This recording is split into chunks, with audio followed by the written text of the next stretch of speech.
Bu Liyo'nun şirinenin hep beraber yarışmamızı izliyoruz. Olması lazım. Üniversite mezunu olmak. Ama kendi sisteminde var mı? Hayır. Ben belirlerim. Sadece geri koyacağım bunlara. Yardımcıların sayısı belli değil. Kaç tane olacak belli değil. Allah Allah. Liyo'cuğum, senin yumurtan tam mı? Sen küçükler. Burada senin 2 tane koyacağız. Bakalım ne olacak?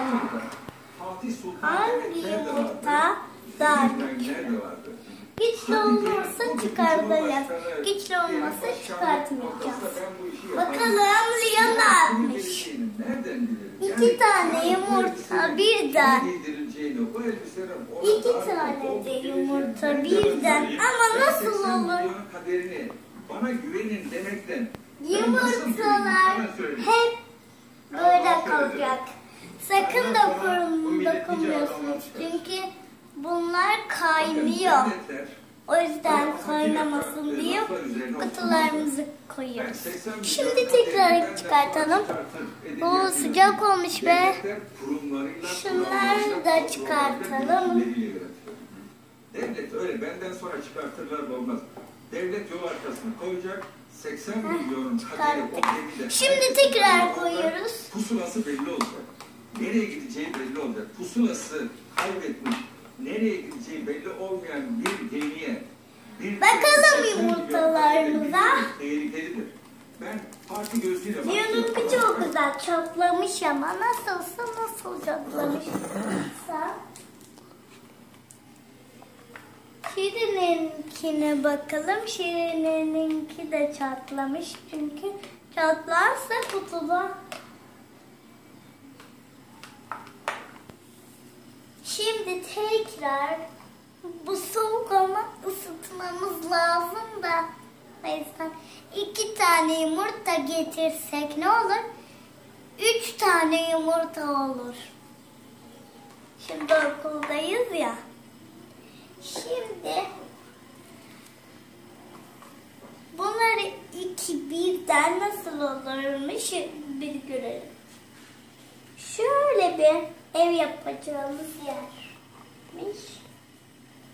Böyle kapatıyoruz ama devam edelim. Baba gelme. Dur. Orada dur. Gelme.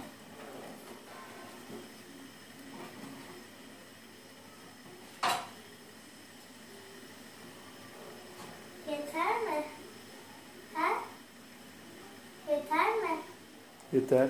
Akşam kullanırız ödevimizi değil mi? Ha? Hı hı. Şimdi bir tane daha kutu getiriyoruz. Bakalım hepsi ne olacak? Diğer izleyelim.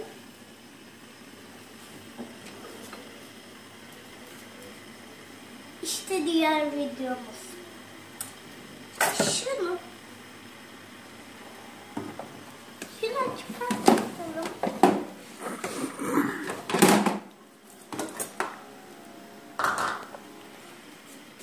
Bunun içine koyacağız, tamam mı? Bakalım yarışmamız ne olacak? Bakalım. Yarışmamızda önce bunları içine koyacağız. Sonra içine kayıt yapacaksınız. Sonra bir yumurta içine. Sarı yumurtanın içine, kutunun içine, kırmızının kutunun içine, beyaz kutunun içine, yeşil kutunun içine koyulacak. Tamam mı? Tamam mı Liyo? Tamam. Tamam mı? Şirine? Tamam mı? Tamam mı? Tamam. Şimdi yumurtaları koyuyoruz. Liyo'nunkini koyuyoruz. Bakalım Liyo'nunki ne olacak? Liyo'nunki ne farklı bir şey? Ne? Yumurta bir şeyini yapmak. Şimdi diğer kutumuza geçelim.